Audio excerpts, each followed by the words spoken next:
ایک صاحب میرے پاس آئے، کہا رزق کم ہے، کچھ عرصے کے بعد پھر ملا، کہا اس مشق اور محنت پہ اللہ پاک نے واقعی میرا رزق کھول دیا ہے اور میرا رزق وسیع کر دیا ہے اور میرے رزق میں راحت، رحمت اور برکت ہے۔ تو اللہ سے کبھی بھی نا رزق ایک نہ مانگیے گا، کبھی بھی رزق ایک نہ مانگیے گا، ہمیشہ اللہ سے دو رزق مانگے۔ اور قرآن کی بد دعا بہت سخت بد دعا ہوتی ہے، اور قرآن کی بد دعا سے بچو۔ ہمیں دنیا کی کائنات کے خزانے مل گئے، رزق روحانی نہ ملا، ہم کنگلے ہیں، ہم یتیم ہیں، ہم مسکین ہیں، ہم مفلس ہیں، ہم در بدر ہیں، ہم فٹ پاتیے ہیں، ہمارے پاس کچھ نہیں ہے، اور ہمیں رزق روحانی مل گیا تو انشاءاللہ ہم کامیاب ہیں۔ فرمایا جو بندہ اللہ کی رضا کے لیے اپنی آنکھوں کو بھوکا رکھے، یعنی اللہ نے جہاں کہا وہاں دیکھے، کانوں کو بھوکا رکھے، اللہ نے جو سننے کے لیے نہیں دیا نہ سنے، اپنے پیٹ کو بھوکا رکھے یعنی روزہ رکھے، اپنے قدموں کو بھوکا رکھے، اپنے ہاتھوں کو بھوکا رکھے، اپنے جذبوں کو بھوکا رکھے، ہاں جذبوں کو بھوکا رکھے، اندر کی طلب، اندر کے جذبے، اندر کے ولولے، اندر کی سوچ، اندر کی کیفیتیں کیا ہیں، اپنے جذبوں کو بھوکا رکھے، اپنے کانوں آنکھوں کو بھوکا رکھے، اپنے پیٹ کو بھوکا رکھے۔ میں اللہ پاک خوش ہو کے کہتے ہیں میرے بندے، میں تیری نسلوں کو فقر سے بچاؤں گا، غربت سے بچاؤں گا، تنگ دستی سے بچاؤں گا۔ ساری دنیا میں زمین تانبے کی بن جائے، سورج سوا نیزے پہ آ جائے، اگنے اگانے کے لیے کوئی چیز نہ ہو، پر میرے بندے تجھے میں بھوکا نہیں رکھوں گا اور تیری نسلوں کو بھوکا نہیں رکھوں گا، اور غیب کے خزانے سے انہیں کھلاؤں گا، اور غیب کے خزانے سے انہیں پلاؤں گا، اور غیب کے خزانے سے ان کو کھلا پلا کے تجھے بتاؤں گا کہ میں ایسے کھلاتا ہوں اور میں ایسے پلاتا ہوں۔ میں آپ کو ایک عجیب واقعہ سناؤں۔ ایک صاحب میرے پاس آئے، کہا رزق کم ہے، میں نے کہا اپنی نظروں کو پاک رکھ، اپنے کانوں کو پاک رکھ، اپنے جذبوں کو پاک رکھ، اپنی تنہائیوں کو پاک رکھ۔ مجھ سے کہنے لگا ہو گیا، کوئی وظیفہ بتائے۔ میں نے کہا یہ بہت بڑا وظیفہ ہے، اور اس میں مشق کرنی پڑتی ہے، اور اس میں محنت کرنی پڑتی ہے، اس میں بہت سارا کچھ جو ہے وہ نچھاور کرنا پڑتا ہے، اور بہت سی چیزیں چھوڑنی پڑتی ہیں اس ایک چیز کو حاصل کرنے کے لیے۔ چلا گیا، کچھ عرصے کے بعد پھر ملا، مجھ سے کہنے لگا بہت مشکل کام بتایا، میں تو اس کو آسان سمجھتا تھا، پر میں نے اس کی مشق کی ہے، اس پہ محنت کی ہے۔ تو میں نے اس پہ ملا کیا، کہا اس مشق اور محنت پہ اللہ پاک نے واقعی میرا رزق کھول دیا ہے اور میرا رزق وسیع کر دیا ہے اور میرے رزق میں راحت، رحمت اور برکت ہے۔ یہ کمال چیز ہے اور زبردست چیز ہے۔ اپنے جذبوں کو، اپنی تنہائیوں کو، اپنے وجدان کیفیات کو پاک کریں گے انشاءاللہ، نظروں کو صاف پاک کر کے اللہ سے رزق کی وسعت مانگیں گے اور رزق کی برکت مانگیں گے اور عافیت مانگیں گے، تو انشاءاللہ ہم دنیا میں بھی کامیاب ہوں گے اور آخرت میں بھی کامیاب ہوں گے۔ ہماری دنیا بھی کامیاب ہوگی، ہماری آخرت بھی کامیاب ہوگی، اور ایسی کامیابی ہوگی جس کو کوئی دنیا کی طاقت ناکام نہیں کر سکتی، جس کو اللہ کامیاب کرنا چاہے۔ اللہ سے دو رزق مانگنے ہیں، اے اللہ رزق روحانی بھی عطا فرما، رزق جسمانی بھی عطا فرما۔ لیکن مجھے دسترخوان مولا وسیع چاہیے، آقا وسیع چاہیے، کریم وسیع چاہیے۔ رزق روحانی کیا ہے؟ رزق جسمانی تو وافر مقدار میں ہمیں مل چکا ہے، رزق روحانی کیا ہے؟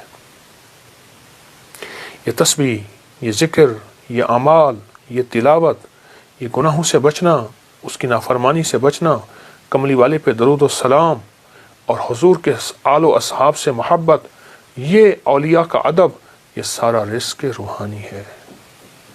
اللہ سے دونوں رزق مانگنے ہیں، رزق جسمانی بھی اور رزق روحانی بھی، اللہ سے دونوں مانگنے ہیں۔ دونوں رزق اللہ کے خزانوں سے لینے ہیں ہم نے، اور اللہ کے خزانوں سے دونوں رزق انشاءاللہ ملیں گے۔ عمر رضی اللہ تعالی عنہ کا ایک فرمان بتاؤں۔ آپ کا فرمان ہے، مجھے اس بات کا فکر نہیں کہ دعا قبول ہوتی ہے یا نہیں، مجھے تو اس بات کا فکر ہے میں کتنا وقت دعاؤں میں لگاتا ہوں، کتنا وقت دعاؤں میں لگاتا ہوں۔ اچھا، ہاتھ اٹھا کے دعا مانگنا ایک بہت بڑا عمل ہے۔ کچھ دعائیں ایسی ہوتی ہیں جو اللہ اور بندے کے درمیان ہیں، اور وہ دل کے اندر سے نکل رہی ہوتی ہیں، اور دل کی گہرائیوں سے نکل رہی ہوتی ہیں، وہ اندر کی کیفیتوں سے نکل رہی ہوتی ہیں، وہ اندر کے وجدان سے نکل رہی ہوتی ہیں۔ کچھ دعائیں ایسی ہوتی ہیں، کچھ دعائیں ایسی ہوتی ہیں، ہاں وہ دعائیں مانگیں، وہ دعائیں اللہ کے خزانوں سے ہم لینے والے بن جائیں۔ تو اللہ سے کبھی بھی نا رزق ایک نہ مانگیے گا، کبھی بھی رزق ایک نہ مانگیے گا، ہمیشہ اللہ سے دو رزق مانگے، رزق روحانی اور رزق جسمانی۔ روحانی رزق آج تک نہیں سنا، وہ یہ ہے، اچھا ہمارے گھر میں روحانی دسترخوان لگتا ہے، جسمانی دسترخوان تو لگتا ہے، ٹیبل پہ نیچے کہیں دسترخوان پہ لگتا ہے، کیا روحانی دسترخوان بھی لگتا ہے؟ اس کو سوچیں۔ اگر روحانی دسترخوان نہیں لگتا تو آج کے بعد روحانی دسترخوان لگائیں، تلاوت روز ایک پارہ پڑھ لیں، نہیں پڑھ سکتے ایک پاؤ پڑھ لیں، نہیں پڑھ سکتے ایک ورق پڑھ لیں، قرآن کی زیارت کریں۔ میں ایک مری میں ایک جگہ جانا ہوا تو وہاں انہوں نے کہا ہمارے گھر میں کسی نے جادو کیا ہوا ہے، ہمارے گھر میں مشکلات ہیں، مسائل ہیں، الجھنیں ہیں، ناکامیاں ہیں، پریشانیاں ہیں، بہت زیادہ پریشانیاں تھیں۔ تو اللہ پاک نے دل میں ڈالا، کشف وغیرہ کے دعوے تو کر نہیں سکتا۔ میں نے کہا آپ کے گھر میں قرآن کی بد دعا ہے، اور پھر میں نے انہیں ایک واقعہ سنایا۔ ایک بہت بڑے درویش تھے، وہ ہر سال ایک جگہ جاتے تھے، چند دن وہاں گزارتے، لوگوں کو اللہ اللہ سکھاتے۔ تو انہوں نے کہا حضرت ہمارے ہاں قریب ایک گاؤں ہے، بستی ہے، ان کے لوگ بہت پریشان ہیں، آپ وہاں بھی تشریف لے جائیں۔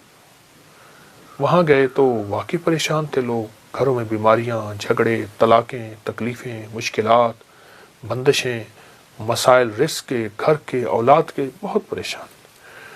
حضرت نے وہاں پہنچے تو غور سے سارے نظام پہ توجہ فرمائی، دیکھا۔ آپ نے فرمایا تمہارے گھروں میں قرآن کی سسکیاں سن رہا ہوں اور قرآن کی بد دعائیں سن رہا ہوں، اور قرآن کی بد دعا بہت سخت بد دعا ہوتی ہے، اور قرآن کی بد دعا سے بچو۔